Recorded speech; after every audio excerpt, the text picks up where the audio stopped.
नमस्कार, डेली 24 भारत देख रहे हैं आप। मैं हूं आपके साथ सुरभि राजपूत। बुलेटिन की शुरुआत करते हैं। बात करेंगे सबसे पहले अहम खबर की। बीते कुछ साल में लगातार हो रहे लिफ्ट हादसों के बाद उत्तर प्रदेश विधानसभा में लिफ्ट एंड एस्केलेटर एक्ट पास हो गया है। शुक्रवार को यूपी के ऊर्जा मंत्री अरविंद कुमार शर्मा ने सदन में लिफ्ट विधेयक पेश किया। इस विधेयक को पूरे सदन ने सर्वसम्मति के साथ पास भी कर दिया। नए नियमों के मुताबिक थर्ड पार्टी इंश्योरेंस करवाना, ऑटो रेस्क्यू डिवाइस लगवाना और लिफ्ट लगाने से पहले सरकार से अनुमति लेना जरूरी होगा। इस एक्ट के अनुसार घरेलू लिफ्ट को छोड़कर बाकी सभी जगहों पर लिफ्ट ऑपरेटर रखना अनिवार्य होगा। अब से उत्तर प्रदेश में किसी भी बहुमंजिला बिल्डिंग में लिफ्ट या एस्केलेटर लगाने के लिए इजाजत लेनी होगी और विद्युत सुरक्षा निदेशालय में रजिस्ट्रेशन करवाना भी होगा। उसके बाद लिफ्ट लगाने के लिए सरकार की टीम मौके का मुआयना भी करेगी। ऑडिट के दौरान कुछ शर्तें भी रखी जाएगी जिनको मानना भी अनिवार्य होगा। नियम के मुताबिक अब जो लिफ्ट लगेगी उनमें ऑटो रेस्क्यू डिवाइस लगा होगा। इसका मतलब ये होता है कि अगर बिजली या तकनीकी खराबी होने की वजह से लिफ्ट रुक जाती है तो नजदीकी फ्लोर पर अपने आप आकर दरवाजा खुल जाएगा। बहरहाल कुछ कंपनियों की लिफ्ट में ये डिवाइस पहले से ही लगी होती है, अब इसे अनिवार्य भी कर दिया गया है। ये कानून लागू होने के बाद थर्ड पार्टी का बीमा करवाना होगा, जिससे कोई हादसा होने पर पीड़ित को मुआवजा भी दिया जाएगा। लिफ्ट एंड एस्केलेटर एक्ट पास होने के बाद जेवर विधायक धीरेन्द्र सिंह ने कहा कि उत्तर प्रदेश के साथ साथ एनसीआर क्षेत्र में शहरीकरण का दौर बढ़ने से लिफ्ट और एस्केलेटर कानून प्रदेश के लिए मील का पत्थर साबित होगा। इस सराहनीय कदम के लिए प्रदेश के सीएम माननीय योगी आदित्यनाथ जी और ऊर्जा मंत्री श्री AK शर्मा जी को धन्यवाद ज्ञापित करता हूं।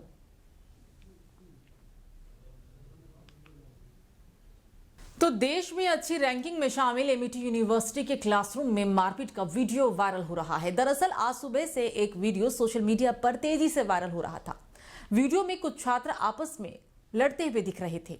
छात्र आपस में एक दूसरे पर लात घूंसा मारते हुए दिख रहे हैं। बताया जा रहा है कि वीडियो शुक्रवार शाम का है और किसी बात को लेकर यूनिवर्सिटी के ही छात्रों के दो गुट आपस में भिड़ गए।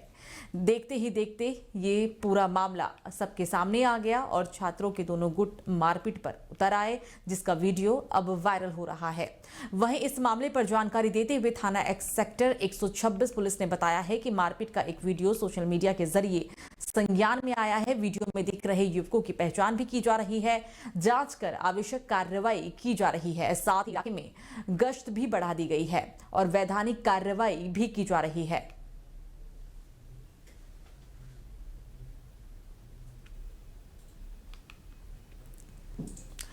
तो बात करते हैं अब ग्रेटर नोएडा की, जहां डेली 24 भारत की खबर का बड़ा असर देखने को मिला है। जी हां, अवैध रूप से बसाई जा रही कॉलोनी पर ग्रेटर नोएडा प्राधिकरण का बुलडोजर चला है। दरअसल आपको याद ही होगा कि बीते दिनों डेली 24 भारत ने ग्रेटर नोएडा में अवैध रूप से बसाई जा रही कॉलोनी की खबर को प्रमुखता के साथ दिखाया था और अब डेली 24 भारत की खबर का बड़ा असर देखने को मिला है।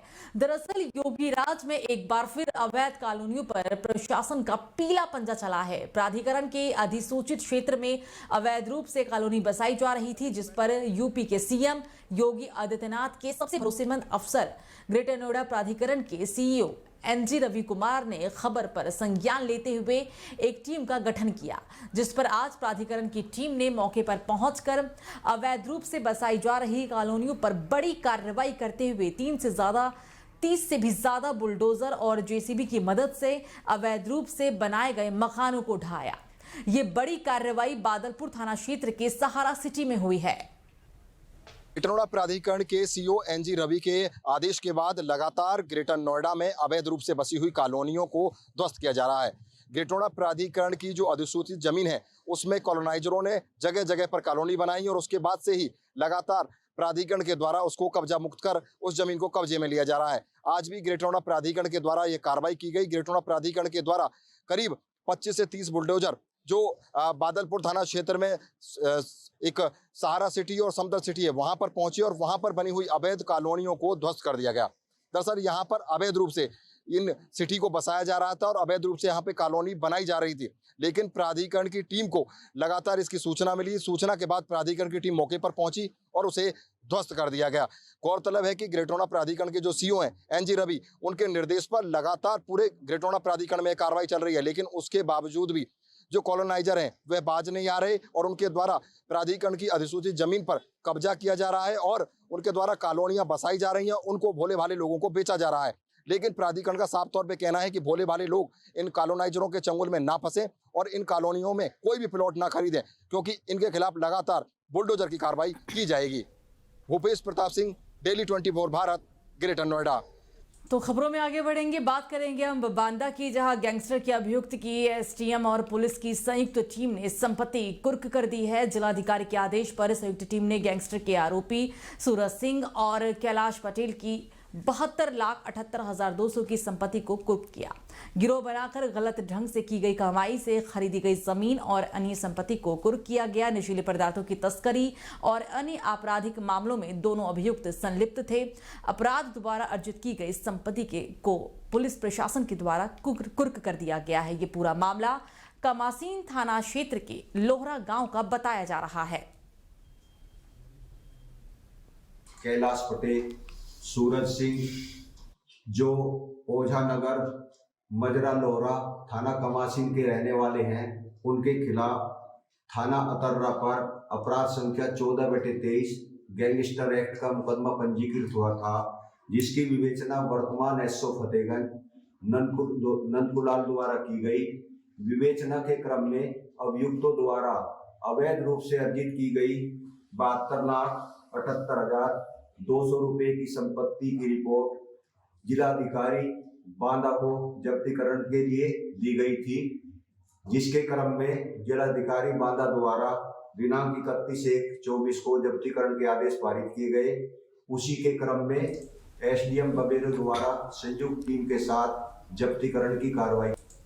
तो बुलंदशहर सिकंदराबाद कोतवाली क्षेत्र के गुलावठी रोड पर हुई हत्या का पुलिस ने खुलासा किया। दरअसल बदमाशों ने 1 फरवरी की रात को सिर्फ 4800 रुपए के लिए युवक की निर्मम हत्या कर ईंट के भट्टे पर शव को फेंक दिया था। घटना की सूचना मिलने के बाद मौके पर पहुंची पुलिस ने शव को कब्जे में लेकर पोस्टमार्टम के लिए भेजकर आगे की छानबीन भी शुरू कर दी थी और अब पुलिस ने हत्याकांड का खुलासा करते हुए 2 आरोपियों को गिरफ्तार कर जेल भेज दिया है।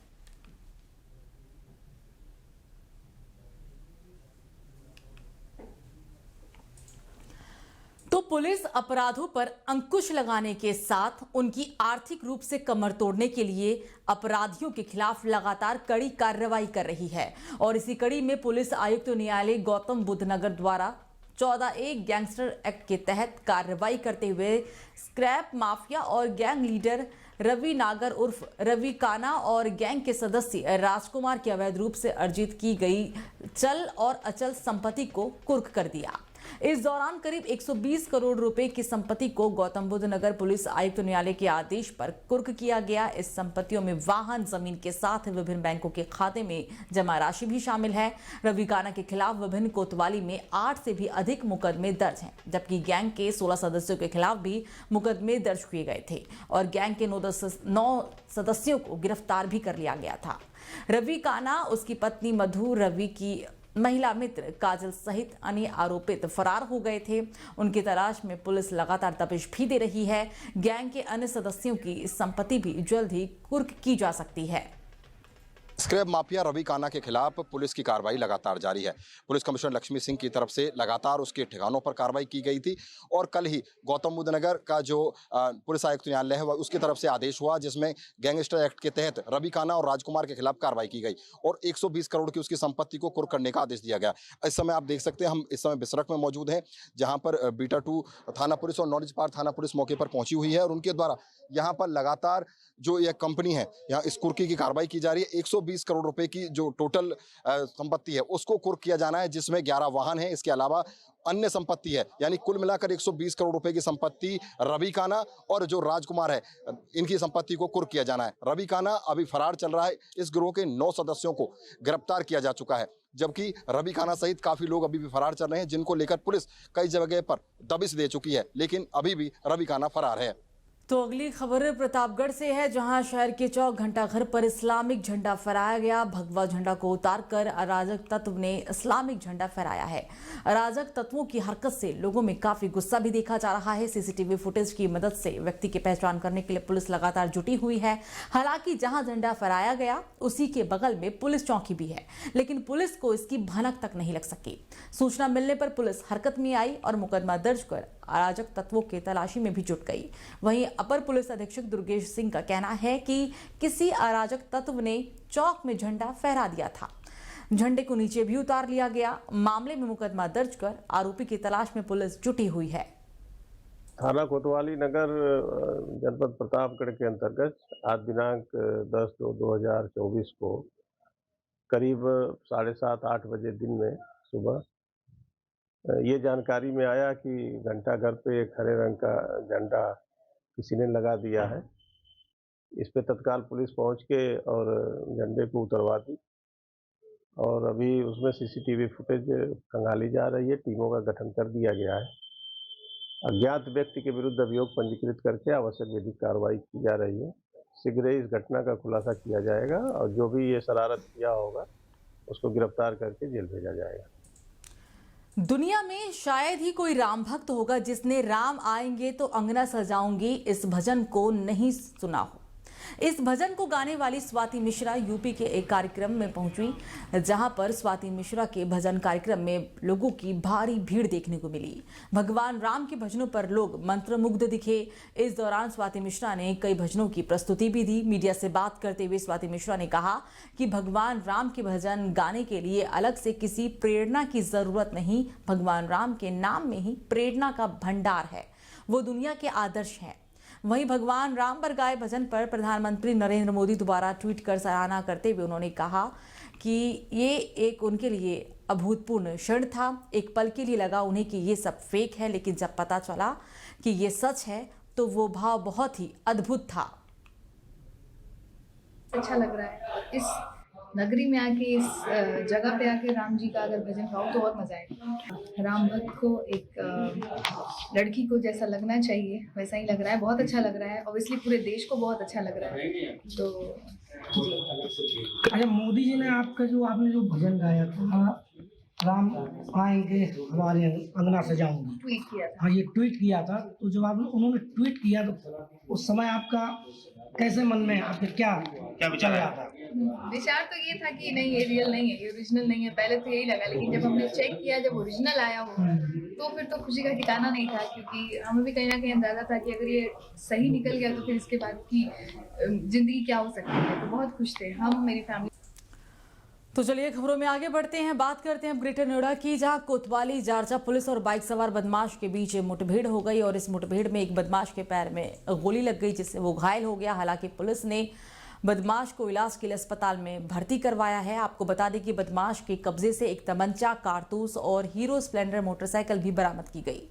पुलिस मुठभेड़ में पैर में गोली लगने के कारण घायल बदमाश को पुलिस ने गिरफ्तार कर अस्पताल में भेज दिया। ग्रेटर नोएडा के एडिशनल डीसीपी अशोक कुमार का कहना है कि जारजा पुलिस चौकी संथली के दयानगर पुलिस पर वाहनों की चेकिंग कर रही थी और इसी दौरान बाइक सवार संदिग्ध व्यक्ति को देख उसे चेकिंग के लिए रोकने की कोशिश भी की गई, तो बाइक सवार ने पुलिस पार्टी पर ही फायरिंग कर दी। दयानगर से तेल मिल जाने वाले रास्ते पर सभी बदमाश भागने लग गए। पुलिस टीम की जवाबी कार्रवाई में बदमाश के पैर में गोली लग गई, जिससे वो घायल हो गया। थाना अध्यक्ष और उनकी टीम सैतली खड़ंजा पुलिया के पास में चेकिंग कर रहे थे, तो एक संदिग्ध अभियुक्त को इनके द्वारा रोकने का प्रयास किया गया, जिसने न रुक करके पुलिस पर फायर कर दिया और पुलिस ने आत्मरक्षार्थ फायर करके उसको गिरफ्तार किया गया। जो अभियुक्त गिरफ्तार हुआ है ये जावेद पुत्र यूसुफ निवासी पीर वाली गली व्यापारियान मुरादनगर जिला गाजियाबाद का रहने वाला है। इसके पास से एक तमंचा, 315 बोर, एक जिंदा कारतूस, एक खोखा कारतूस व एक मोटरसाइकिल हीरो होंडा स्प्लेंडर मिली है। इसको तत्काल उपचार के लिए चिकित्सालय में भर्ती कराया गया है तो यूपी के अमरोहा मोहल्ला कटरा गुलाम में एक पिता पुत्री की गला रेत कर निर्मम हत्या कर दी गई। घटना की जानकारी मिलते ही पूरे इलाके में हड़कंप मच गया। सूचना पाकर मौके पर भारी पुलिस फोर्स भी पहुंच गई। सूचना मिलते ही अमरोहा एसपी कुंवर अनुपम सिंह भी मौके पर पहुंचे और गहनता से मामले की जांच पड़ताल भी शुरू कर दी गई। पुलिस ने दोनों ही शवों को कब्जे में लेते हुए पोस्टमार्टम के लिए भेज दिया है। फिलहाल पुलिस मामले की जांच पड़ताल में जुटी हुई है। ये मोहल्ला कटरा गुलाम वाली में अभी दो लोगों की व्यापारी नेता थे योगेश चंद्र सर्राफ, जो कि रिश्ते में मेरे चचेरे चाचा भी थे, वो और उनकी बेटी सृष्टि अग्रवाल, दोनों को आज सुबह पता चला कि मर्डर हो गया है। जैसी सूचना मिली सब व्यापारी लोग और अग्रवाल समाज के लोग यहाँ पर इकट्ठा हुए। पुलिस भी मौके पर हमसे पहले मौजूद थी और प्रथम दृष्टया में तो ये लग रहा है कि इनका मर्डर किया गया है। पुलिस ने दोनों शवों को पोस्टमार्टम। तो सिद्धार्थनगर जिले के बिस्कोहर नगर पंचायत में वृद्ध कार्ड वितरण समारोह का आयोजन किया गया और इस कार्यक्रम में पूर्व बेसिक शिक्षा मंत्री सतीश द्विवेदी, भाजपा जिला अध्यक्ष कन्हैया पासवान और नगर पंचायत बिस्कोहर के अध्यक्ष अजय गुप्ता ने भी शिरकत की। वृद्ध कार्ड वितरण समारोह में 867 आयुष्मान और 350 वृद्धा पेंशन लाभार्थियों को कार्ड बांटे गए और इस आयोजन के बारे में बताते हुए बेसिक शिक्षा मंत्री सतीश द्विवेदी ने कहा कि प्रधानमंत्री नरेंद्र मोदी और मुख्यमंत्री योगी आदित्यनाथ की जो भी प्रदेश पे महत्वाकांक्षी योजनाएं चल रही हैं वो घर घर तक पहुंचे। इसको लेकर पहले भी कैंप लगाकर पात्र लोगों का पंजीकरण किया गया था। इस मौके पर नगर पंचायत बिस्कोहर के अध्यक्ष अजय गुप्ता ने भी प्रधानमंत्री नरेंद्र मोदी और मुख्यमंत्री योगी की लाभार्थी योजनाओं का बखान करते हुए कहा है कि आज पूरे प्रदेश ही नहीं बल्कि देश में इस तरह के कैंपों का आयोजन कर लाभार्थियों को कार्ड बांटे जा रहे हैं ताकि वो सभी योजनाओं का लाभ ले सके। उन्होंने ये भी कहा कि बीजेपी की सरकार सबके हित के लिए काम कर रही है। आज नगर पंचायत बिस्कोहर में नगर पंचायत अध्यक्ष श्री अजय गुप्ता जी के नेतृत्व में नगर पंचायत की टीम ने मोदी योगी सरकार की योजनाओं को लोगों के दरवाजे तक पहुंचाते हुए वार्ड वार्ड में मोहल्ले मोहल्ले में कैंप लगाकर जो पंजीकरण कराया था उसके परिणाम स्वरूप 867 लोगों का आयुष्मान भारत कार्ड और 350 से अधिक लोगों का वृद्धावस्था पेंशन, निराश्रित महिला पेंशन आदि योजनाओं के लाभार्थियों का उनका प्रमाण पत्र आज यहाँ वितरण किया है। जब हम चुनाव लड़े थे नगर पंचायत बिस्कोहर अध्यक्ष का, हमारी सरकार थी और हमारे देश के यशस्वी प्रधानमंत्री से प्रेरणा लेकर हम ये अपने एक सपना सजोए थे कि जब हमारी ट्रिपल इंजन की सरकार बनेगी, जब हम अध्यक्ष बनेंगे तो जो भी जन कल्याणकारी योजना रहेगी हमारी प्रधानमंत्री जी की और मुख्यमंत्री जी की, हम उसको संचालित करेंगे और जन जन तक पहुँचाएंगे। तो उत्तर प्रदेश के कासगंज जिले की कोतवाली अमापुर में कोतवाली परिसर में शौचालय में युवक द्वारा फांसी लगाकर आत्महत्या करने का मामला सामने आया है। आपको बता दें कि इस घटना के बाद डीआईजी सलभ माथुर ने एसएचओ और आईओ को निलंबित भी कर दिया। साथ ही युवक के पिता की तहरीर पर गांव के 2 नामजद व्यक्ति और अज्ञात पुलिसकर्मियों पर एफआईआर भी दर्ज कर लिया। एफआईआर में पुलिसकर्मियों के नाम और संख्या न खोलना भी पुलिस की कार्यशैली पर प्रश्न चिन्ह लगाता है।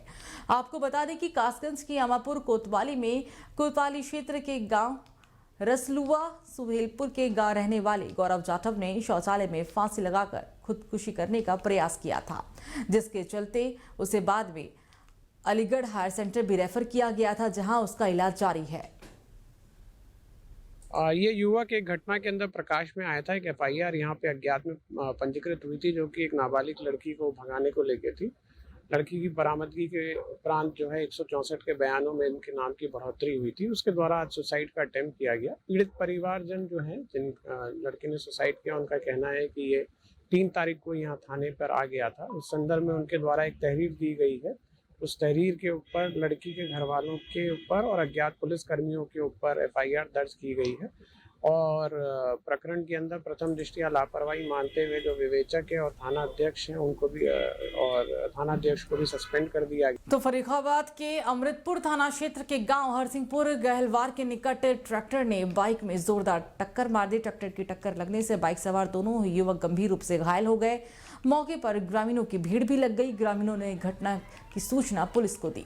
जानकारी के अनुसार बाइक सवार युवक रवि पुत्र शीशराम निवासी गुजरपुर पमारन थाना अमृतपुर जिला फर्रुखाबाद अपने साथी संजीव के साथ घर लौट रहा था और इस दौरान ही ये हादसा हो गया। तभी दोनों की बाइक सवार युवकों की टक्कर जो है वो ट्रैक्टर से हो गई थी। अस्पताल ले जाते समय दोनों की ही मौत हो चुकी है। हालांकि इस घटना के बाद से ही परिजनों का रो रो कर बुरा हाल है।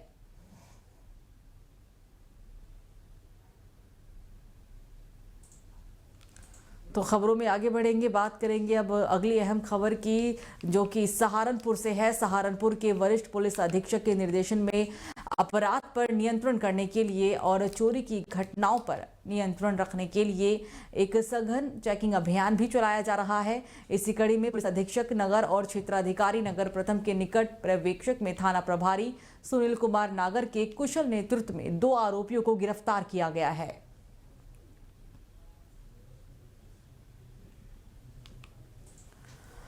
बात करते हैं फर्रुखाबाद की, जहां कांग्रेस के वरिष्ठ नेता और पूर्व केंद्रीय मंत्री सलमान खुर्शीद की पत्नी लुईस खुर्शीद को प्रवर्तन निदेशालय यानी कि ईडी ने नोटिस देकर पूछताछ के लिए तलब कर दिया है।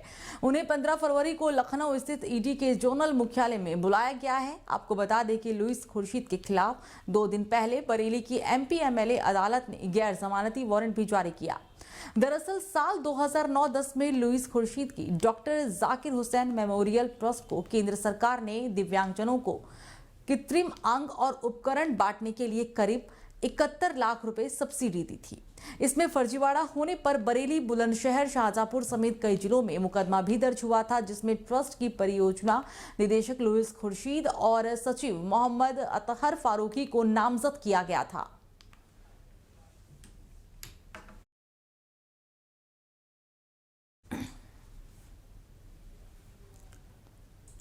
तो फिलहाल खबरों में मुझे दीजिए इजाजत। तमाम बड़ी खबरों को जानने के लिए देखते रहिए डेली 24 भारत। नमस्कार।